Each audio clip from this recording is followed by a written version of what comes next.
आज हम digestive system के बारे में पढ़ेंगे कि ह्यूमन बींग्स में डाइजेस्टिव सिस्टम कैसे चलता है, ये मशीन कैसे काम करती है।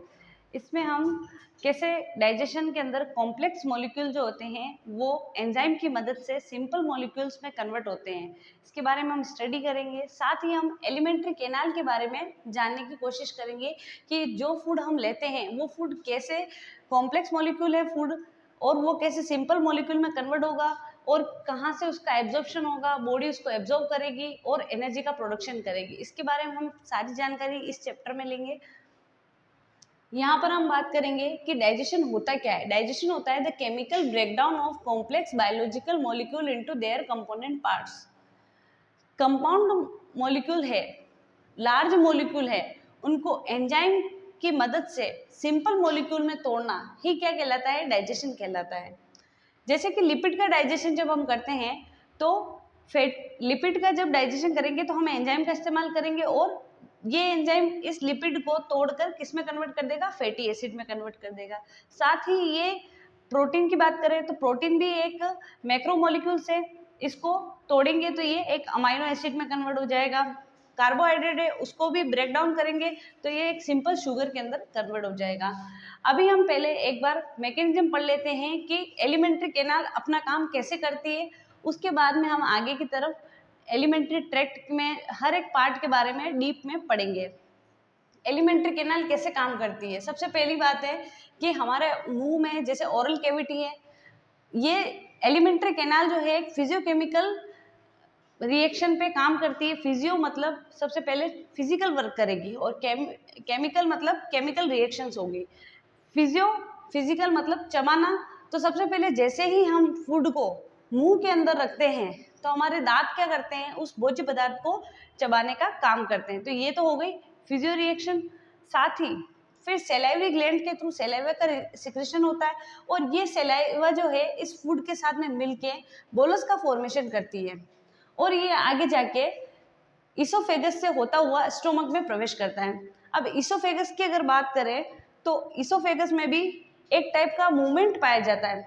ऐसे ही भोज्य पदार्थ सीधा सीधा इसोफेगस में प्रवेश नहीं करता है, यहाँ पर एक प्रकार का मूवमेंट होता है जिसको बोलते हैं पेरिस्टाल्टिक मूवमेंट, जिसके अंदर क्या होता है कि भोज्य पदार्थ जो कण है वो एक बार रिलैक्सेशन एक बार कॉन्ट्रैक्शन की प्रोसेस के थ्रू गुजरता हुआ इसोफेगस से होता हुआ स्टोमक में आएगा।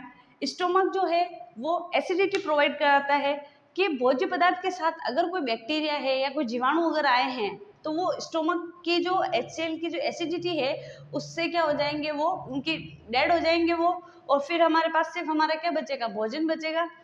स्टोमक में HCl का रिलीज होता है, स्टोमक से भोजन आगे की तरफ बढ़ता है और आगे की तरफ बढ़ के ये पेंक्रियाज, लीवर, यहाँ से जो डक्ट्स हैं इनकी डक्ट के थ्रू एंजाइम का इनके साथ में क्या होता है, मिक्स होते हैं एंजाइम्स, और फिर ये जो है आगे की तरफ बढ़ता हुआ स्मॉल इंटेस्टाइन में जाता है। अब स्मॉल इंटेस्टाइन होती तो अगर बात करें तो मीटर में लगभग 6 मीटर समथिंग ये लंबी होती है, लेकिन इसको स्मॉल इसलिए बोला जाता है क्योंकि ये जो इसकी मोटाई होती है वो कम होती है, जबकि लार्ज इंटेस्टाइन की मोटाई जो होती है वो ज़्यादा होती है। इस वजह से इसको लार्ज बोला जाता है और इसको स्मॉल बोला जाता है।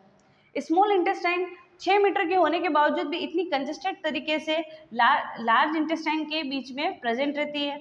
लार्ज अब जब जैसे ही भोजन स्मॉल इंटेस्टाइन के अंदर क्या हो जाएगा, एब्जॉर्ब हो जाएगा। एब्जॉर्ब होने के बाद ये भोजन जो है और जो वेस्ट प्रोडक्ट्स हैं वो सारे कहाँ चले जाएंगे, लार्ज इंटेस्टाइन में।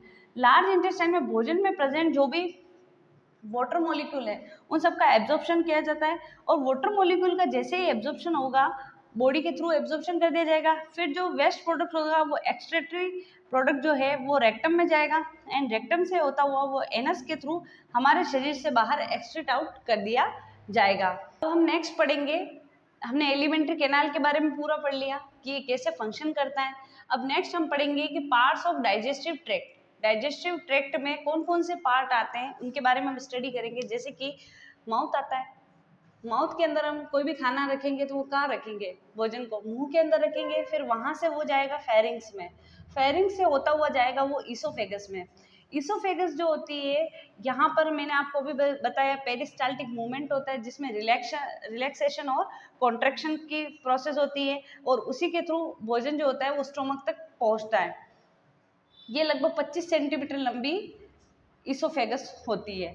नेक्स्ट आगे भोजन जो है वो स्टोमक में जाएगा और स्टोमक में HCl वगैरह प्रेजेंट होते हैं। मैंने आपको बताया कि बैक्टीरिया है और इन सभी का क्या करेंगे, यहाँ पर उनको डेड करने का काम करेंगे खाने के साथ में कोई भी अगर ऐसे बैक्टीरिया वगैरह आ गए तो। फिर उसके बाद में भोजन जाएगा स्मॉल इंटेस्टाइन में। स्मॉल इंटेस्टाइन में भोजन का क्या होगा कि डाइजेशन भी होगा, साथ ही साथ एब्जॉर्प्शन भी होगा और उसके बाद में भोजन जाएगा लार्ज इंटेस्टाइन में और लार्ज इंटेस्टाइन में जाने के बाद में यहाँ पर वाटर का एब्जॉर्प्शन किया जाएगा बॉडी के लार्ज इंटेस्टाइन के द्वारा वाटर का एब्जॉर्प्शन किया जाएगा और आफ्टर दैट क्या होगा कि जो एक्सक्रीटरी मटेरियल है उसको रेक्टम के अंदर पहुंचा दिया जाएगा और रेक्टम के बाद वो एनस के थ्रू हमारे शरीर से एक्सक्रीट आउट हो जाएगा।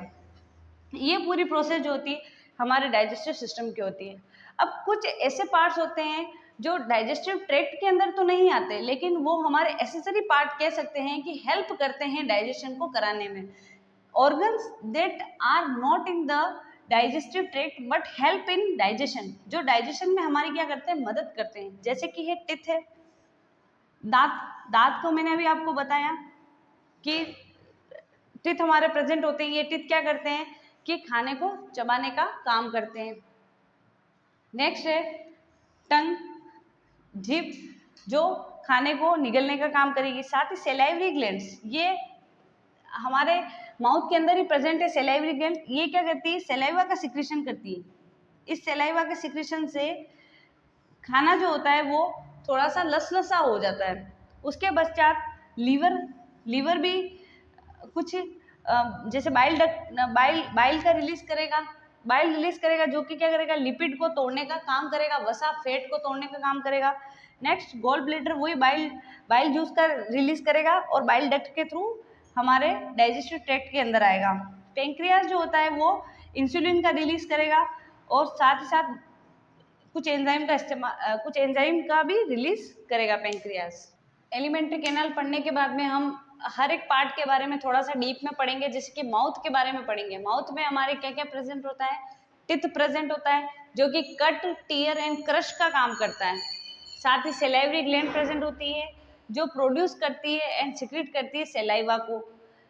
एक बात ध्यान रखनी होगी है कि माउथ के अंदर ही कार्बोहाइड्रेट का पाचन हो जाता है।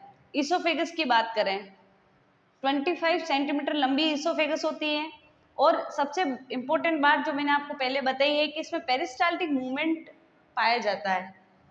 स्टोमक जो होता है एक जे शेप मस्कुलर शेप स्ट्रक्चर है, जे शेप स्ट्रक्चर होती है और मस्कुलर स्ट्रक्चर होती है। ये HCl का रिलीज करती है और मैंने आपको बताया कि ये जो बैक्टीरिया वगैरह साथ में जो है उनको किल करने का काम करती है। साथ ही ये पेप्सिन एंजाइम का रिलीज करती है जो प्रोटीन को पेप्टाइड में तोड़ने का काम करेंगे।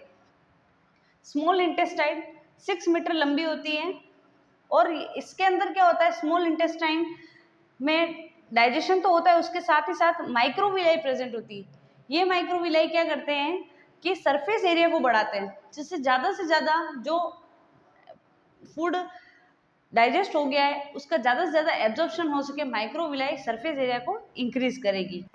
लार्ज इंटेस्टाइन के बारे में बात करेंगे। डायमीटर इसका जो होता है वो लार्ज होता है और लंबाई कम होती है, इस वजह से इसको लार्ज इंटेस्टाइन कहते हैं। जबकि स्मॉल इंटेस्टाइन होता है उसका डायमीटर जो है वो कम होता है लेकिन लंबाई ज़्यादा होती है, इसलिए उसको स्मॉल इंटेस्टाइन कहते हैं। अनडाइजेस्टेड फूड से वाटर का एब्जॉर्प्शन लार्ज इंटेस्टाइन करती है।